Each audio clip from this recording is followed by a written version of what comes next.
The Lord told me that a famine is coming, and the Lord has confirmed this word through multiple sources. This is not something that I'm happy to share, but it is something that I have responsibility to share, and I feel it impressed upon me to share it today. For people who've watched other videos of mine, people who might have seen me on live, I've made mention about there being tumultuous times coming to the US. This is stuff that has already happened in the spirit, and it is going to play out in time. This is the last normal summer within American history from what the Lord has told me. I'm not saying this to be anti-American. I'm saying this to communicate the things that God has shown me. The Lord even showed me a map concerning areas that are going to be good, areas that will be volatile, and areas that will not be good. So I'm going to show this map now. So as you see, it's pretty much like the Midwest and some of the Upper West. And then you see the central part of America is kind of yellow. That's the volatile areas. And then you see red generally along the coastline. I can tell you other things that God has shown me in visions as well. I've seen 3 very large vultures circling over New York and beginning to descend. I've seen something explode near the Brooklyn Bridge. I've seen crazy things in these dreams that the Lord has shown me. I've had a vision of an angel of the Lord holding a very large cup and beginning to tip it over America. And I got a glimpse of what was in it, and it was red. And it was about to fall on America.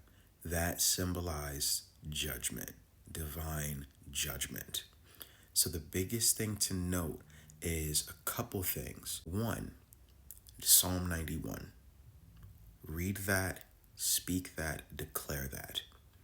2, this is not the first time the people of God have had to live through a famine. This is going to have worldwide ripple effects because the markets will be decimated, from crypto to equities to real estate. There is a collapse coming, okay? And with this, it will have ripple effects all around the world. The biggest portion of this is going to really hit America. America will not be the same after this, okay? I'm not happy to share this, but I feel compelled to share this, and I have a piece about sharing it today. So I'm sharing it to be obedient to God and not to man, okay? So Psalm 91, this is not the first time the people of God had to live through a famine, and there are instances in the book of Genesis where God has prospered the people of God during famines. So there's manna for a reason. Thirdly, cut down on spending if possible. Cut down on spending. Do you really need Disney Plus? Do you really need to pay for social media? Do you really need to take that trip that you're going to be paying off your credit card for anyway? Really have hard conversations with your budget, with your money. Ask God how to steward what you have, as he's going to send more. And then also look at the things that you and your household need. If the grid were to go down, if things were to go awry with supply chains for anywhere from 1 to 3 months, look at what that would look like. A gallon of water per day, per person, all of these different things you need to assess, and you can use AI to tentatively help you. You say, I have X amount of people within this region, based off of this map, how could I, blah, blah, blah, blah. All of those different things you can begin to map out. And last but not least, do not fear. Do not fear. Do not fear. This is just going to be a very massive time of uncertainty for many people who've made their identity from a thing of corporate ladders, made their identity from a sense of serving servers, feeding social media, all of these different things. It's going to be a jarring time. And the revival that a lot of people have been anticipating is partly going to come from what's coming.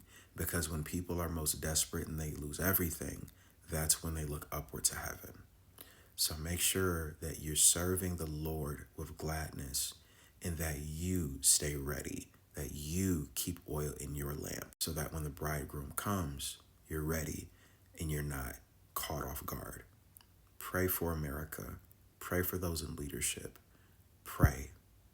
because prayer changes things.